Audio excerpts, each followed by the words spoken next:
이 시간 예배를 위해 김숙성 권사님 기도해 주시겠습니다.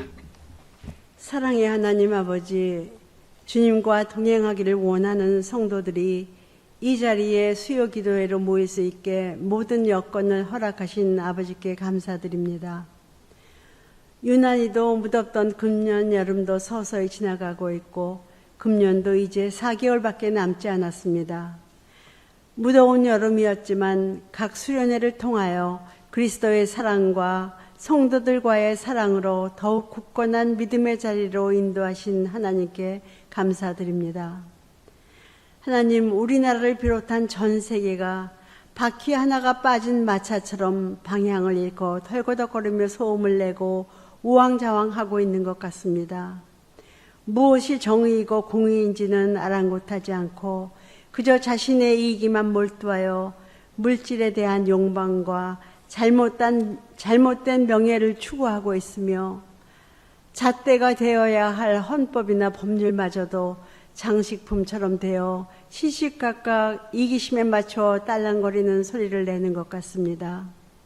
하나님께서 우리에게 주신 복된 삶의 기준을 다시 찾을 수 있게 도우소서.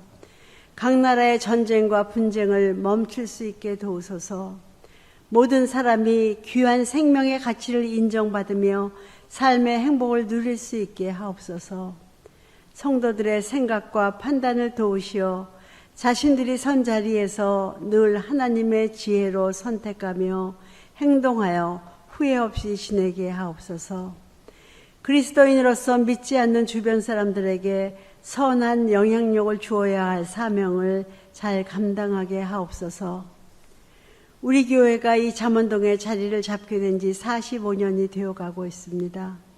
이 지역을 위해 더욱 일할 수 있게 지혜와 열심을 주옵소서. 교육부서가 더욱 활성화되어 어린이와 청소년들이 믿음의 뿌리를 굳건하게 내리며 성장하여 하나님께서 모든 사람이 어떻게 살기를 원하시는지를 깨달아 그에 따른 확고한 가치관을 갖고 다음 세대를 이끌어 갈 수 있는 저력과 능력을 키우게 하옵소서. 교회의 젊은 세대들이 흔들리지 않는 믿음을 갖게 하시고 교회와 사회를 위해 적극적으로 자신감 있게 움직일 수 있게 그들과 늘 동행하시며 하나님의 능력을 부어 주옵소서. 연로하신 성도님들의 건강을 지켜주시어 평생을 믿음으로 살아오시며 맞은 노년의 시기를 평안하고 행복하게 지켜주옵소서. 교회를 떠난 성도들과 믿음이 약해진 성도들이 다시 굳건한 믿음으로 회복되게 하옵소서. 해외나 군대, 타지에 있는 성도들이 언제나 하나님을 경외하며 하나님의 사랑 안에서 믿음의 삶을 이어가게 도우소서. 일상을 떠나 기도원에서 새롭게 하나님과 함께 하시는 고현영 목사님을 성령으로 충만케 하시며 모세와 동행하신 것처럼 모든 시간을 기쁘게 교제하시며 휴식과 새 힘을 주옵소서. 말씀을 전하시는 박철 목사님을 성령으로 인도하시어 예배에 함께하는 모든 성도들이 하나님의 강권하시는 능력으로 한 주간을 지내게 하옵소서. 모든 말씀 사랑의 예수님 이름으로 기도드립니다. 아멘.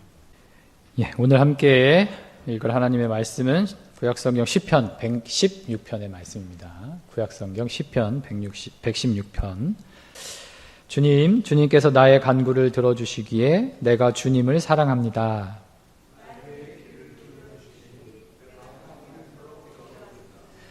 죽음의 올가미가 나를 얽어매고 스울의 고통이 나를 엄습하여서 고난과 고통이 나를 덮쳐올 때에 나는 주님의 이름을 부르며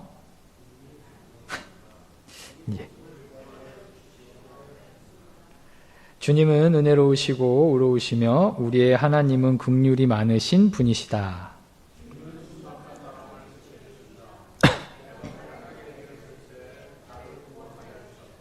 내 영혼아 주님이 너를 너그럽게 대해주셨으니 너는 마음을 편히 가져라.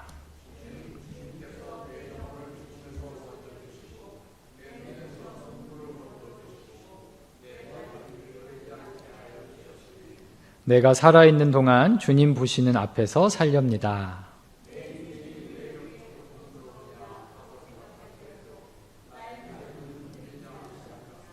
나는 한때 몹시 두려워 믿을 사람 아무도 없다 하고 말하곤 하였습니다.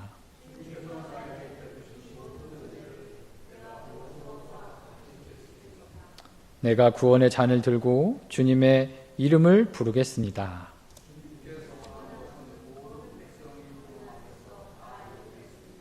성도들의 죽음조차도 주님께서는 소중히 여기신다.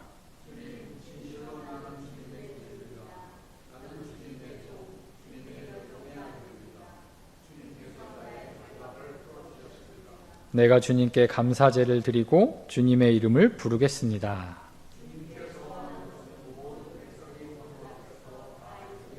같이 읽겠습니다. 예루살렘아, 내 한가운데서 주님의 성전 뜰 안에서 주님께 서원한 것들을 모두 이루겠다. 할렐루야. 아멘. 오늘 읽은 시편 116편의 말씀은 개인 감사시라고 불리는 말씀입니다. 우선 절별로 내용을 살펴보면 다음과 같은데요. 1에서 2절은 서론에 해당합니다. 이 서론에 해당하는 내용은 찬양의 도입부로서 찬양의 동기를 제시하고 있고요. 3에서 9절은 본론 부분으로 과거 체험을 회상하면서 고통 속에서 하나님이 구원해 주신 사건을 이제 기록하고 있습니다. 그리고 나머지 10절에서 19절은 결론 부분으로 하나님이 구원해 주신 것에 대한 감사와 찬양을 드리고 있는 시가 바로 116편의 시입니다. 처음부터 끝까지 하나님이 나를 고통 가운데 구해주신 그러한 놀라우신 사건에 대한 감사를 표현하고 있는 시입니다. 전체적인 내용을 다시 한번 말씀드리면 과거 고난과 역경 속에 처해 있을 때에 하나님께서 구원해 주신 일을 회상하고 현재 내가 있는 자신이 있는 자리에서 그런 하나님에 대한 감사와 찬양을 하고 있는 말씀이 오늘 시편 116편의 말씀입니다. 이 시편을 쓴 사람의 삶의 자리가 어떠한지는 나타나 있지 않지만 과거 자신이 겪었던 고난을 생각하며 구원을 베푸신 하나님의 은혜에 감사하고 있음을 우리는 확인할 수 있습니다. 여기서 우리는 우리 삶의 어떤 자리에서든 힘들고 어려웠던 과거를 회상하며 그 어려운 시기를 구원해 주신 하나님을 끊임없이 기억해야 한다라는 것을 깨닫게 됩니다. 고난과 구원에 대한 회상은 단순히 과거 고난의 아픔만을 기억하고자 하는 것은 아니며 또한 구원의 기쁨만을 기억하며 그 즐거움만을 추억하고자 하는 것이 아닙니다. 이것은 고난과 역경의 삶을 구원으로 인도하시는 하나님의 사랑, 즉 여호와 하나님을 기억하기 위함입니다. 오늘 말씀은 우리에게 고통과 역경 속에서 우리를 구원하셨던 하나님을 기억하고 또 그분을 더욱 찬양하라고 말씀합니다. 이스라엘 백성들의 역사는 하나님을 망각하고 그 결과 고난과 역경에 빠졌다가 다시 하나님의 사랑으로 회복되는 심판과 구원이 반복되는 역사였습니다. 여기서 심판은 하나님의 명령을 잊어버리고 하나님의 품에서 떨어져 나온 결과로 주어진 것이었습니다. 그리고 구원은 다시 이러한 심판의 결과 고난과 역경 속에서 하나님을 기억하며 그분의 품으로 돌아온 결과임을 우리는 알 수 있습니다. 하나님께서 이스라엘 백성을 광야길에서 40여간 헤매시게 한 것도 여호와를 기억하라는 것이며 모세를 통해 율법을 주신 것도 여호와 하나님을 잊지 말고 매일의 삶 속에서 기억하라는 말씀입니다. 이 율법책을 내 입에서 떠나지 말게 하며 주야로 그것을 묵상하라고 여호수아에게 명령하셨던 말씀 또한 하나님을 잊지 말라고 기억하라는 명령의 말씀입니다. 그리고 예수님께서 우리에게 성만찬으로 자신의 살과 피를 먹고 마시고 자신을 기념하라 한 것도 어찌 보면 매일매일 삼시세끼를 먹을 때마다 혹은 무엇을 먹든지 마시든지 예수 그리스도를 기억하라는 말씀으로 생각해 볼 수 있습니다. 오늘 말씀을 통해 하나님께서는 우리에게 나 여호와 하나님을 잊지 말고 기억하여 내 품을 떠나지 말라 말씀하십니다. 그런데 사람은 쉽게 망각하는 존재라 자꾸 하나님의 은혜를 까먹고 하나님을 기억하지 못하는 때가 많습니다. 그렇다면 우리가 어떻게 하나님을 잊지 않고 지속적으로 기억하며 그 품에 거할 수 있는 것일까요? 오늘 시편 기자는 고통의 순간에 주님께 부르짖었더니 주님께서 나를 구원해 주셨다라고 하나님을 찬양하고 있습니다. 여기서 중요한 것은 우리가 고난과 역경에 처해 있을 때 하나님을 잊지 않고 그분을 기억할 수 있다는 것입니다. 힘들고 어려운 역경 속에서만이 끊임없이 하나님을 놓지 않고 매달리게 된다는 것이죠. 삶이 나아지고 평안해져서 살기 좋아지게 될 때 많은 사람들이 하나님의 구원의 은혜를 망각하게 되며 하나님을 떠나는 경우가 종종 발생합니다. 여기서 하나님을 떠난다는 것은 교회를 떠나고 예배 자리를 떠난다는 것을 의미하는 것이 아닙니다. 그것은 하나님에 대한 간절한 마음과 하나님을 진심으로 사랑하는 사랑의 마음을 잃어버리는 것을 의미합니다. 이것은 하나님을 떠난 자의 예배가 형식적인 것으로 습관화되어 버리는 것을 말하며 바리새인들과 같이 내 이웃의 아픔에 귀 기울이지 않고 그들을 사랑으로 섬기지 못하며 시기와 분쟁 그리고 미움과 다툼의 마음만이 가득하게 됨을 말합니다. 우리는 병에 걸렸을 때에 병을 낫게 하고자 거기에 온 신경을 쏟습니다. 아플 때에 그 아픔을 이기고자 굉장히 우리는 열심히 노력을 합니다.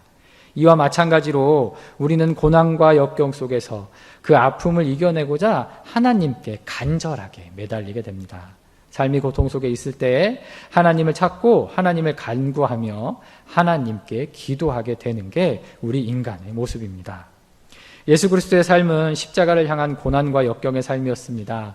예수님께서 그 길을 걸어가신 이유는 우리 또한 십자가의 길을 걸으며 하나님을 찾고 또 찾으라는 말씀으로도 이해할 수 있습니다. 우리는 매일매일 아파해야 합니다. 우리는 병에 걸린 환자가 되어 매일매일 하나님을 찾고자 간구해야 합니다. 그래야만 우리가 하나님을 기억하고 그분을 잊지 않게 되는 것입니다. 우리가 고통 가운데 그리고 삶의 역경 가운데 거한다는 것은 우리 인간의 나약함 때문에 어쩔 수 없이 우리에게 주어지는 환경입니다. 또한 우리 스스로가 그러한 고통과 역경의 삶을 기억하면서 살아가야 한다는 것입니다.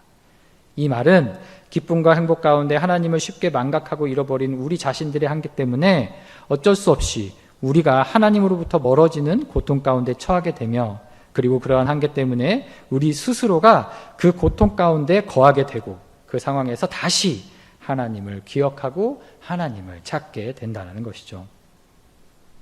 즉 하나님을 쉽게 잊고 하나님을 쉽게 떠나는 인간의 한계 때문에 고통은 우리에게 필수 불결한 것이 되며 또한 이러한 한계를 극복하기 위해 끊임없이 하나님을 찾고 기억하게 된다는 것입니다. 이처럼 고난은 인간에 의해 생긴 것이지만 또한 인간을 위해 필요한 것이기도 한 것 같습니다. 하지만 하나님께서 원하시는 것은 세계가 고통받는 것이 아닙니다. 이 세계가 하나님의 사랑 안에 하나 되기를 원하십니다. 고통과 아픔이 없고 영원한 생명으로 기쁨으로 나아가길 원하십니다.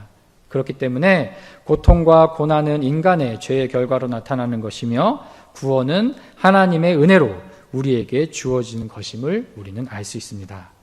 이와 같은 구원을 이루기 위해 우리는 하나님의 품을 떠나서는 안 됩니다.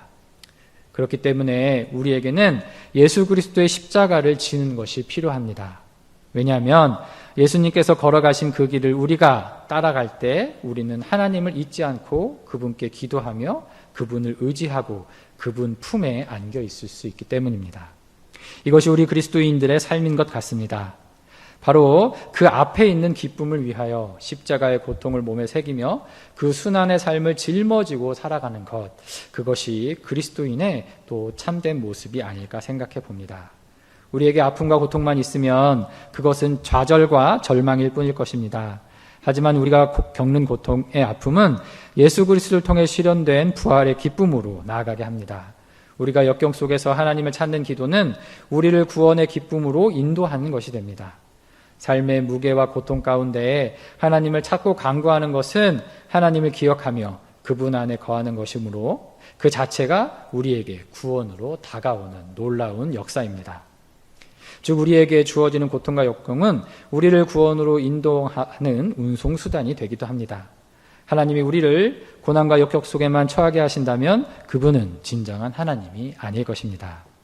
그래서 여기서 또 한 가지 중요한 사실이 있습니다. 그것은 그리스도인의 삶은 십자가를 통한 고난의 삶과 부활을 통한 기쁨의 삶을 함께 살아간다는 것입니다. 십자가 고난의 삶만 쫓는 것은 희망이 단절된 절망의 늪에 빠지는 것이며, 구원이라는 부활의 기쁨만을 쫓는 것은 우리 주 하나님과 세계에 고통당하는 자들을 망각하는 자멸의 길을 걷는 것입니다. 이처럼 어느 것 하나만을 쫓아가게 된다면 그것은 곧 사망의 길이 됩니다. 우리는 십자가의 길과 부활의 기쁨을 함께 가져가야 합니다. 고난의 길을 걸으며 구원의 기쁨을 바라보고 하나님께 기도하며 간구해야 합니다. 이렇듯 우리는 스스로가 십자가 고난의 삶을 살아가면서 그 고통을 벗어나기 위해 하나님을 찾고 하나님을 기억하고 하나님께 부르짖는 기도가 우리를 구원의 기쁨으로 인도하는 것이죠. 결국 우리가 짊어지게 되는 고통과 고난은 우리를 구원으로 이끄는 기쁨이 되는 것입니다. 그렇기 때문에 이러한 고난은 기쁨의 고난이며 행복한 아픔이고 즐거운 고통이 됩니다. 오늘 말씀에서 과거 고난으로부터 구원받은 자신의 삶을 회상 후에 10절부터 19절까지 나머지 많은 분량을 하나님을 찬양하는 데 활용하고 있음을 보게 됩니다. 즉 역경의 삶을 구원으로 이끄시는 하나님의 사랑에 감사하며 그분을 찬양하며 살아야 할 것을 강조하고 있는 것이죠. 인간의 한계로 인해 고통을 받을 수밖에 없는 우리를 구원으로 인도해 주시는 하나님의 은혜를 누리기만 하는 것이 아니라 그분께 감사하고 찬양을 해야 한다는 것입니다. 여기서 감사와 찬양은 입으로만 하는 것이 아닙니다. 오늘 말씀 가운데 서원을 갚겠다라는 말이 나옵니다. 서원을 갚겠다라는 것은 행위로서 실천한다는 말이죠.